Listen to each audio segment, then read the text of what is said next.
গাজা উপত্যকায় নিহত হয়েছে বহু ফিলিস্তিনি, যাদের মধ্যে নারী ও শিশুর সংখ্যাই বেশি। অতর্কিত এই হামলায় রাফায় একদিনই 400 মানুষ মারা গেছে। পুরো পৃথিবীতেই এর তীব্র নিন্দা জানাচ্ছে, কিন্তু মুসলিম আরব দেশগুলো বরাবর মতো এখনো চুপ রয়েছে। কেউ কিছুই করতে পারছে না। হে আল্লাহ, হে পরওয়ারদিগার, তুমি আমাদের রক্ষা করো।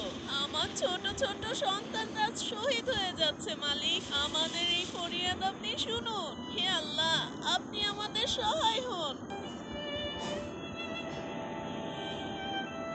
সাম্বা, ইসরায়েল কেন এভাবে ফিলিস্তিনিদের উপরে হামলা চালাচ্ছে?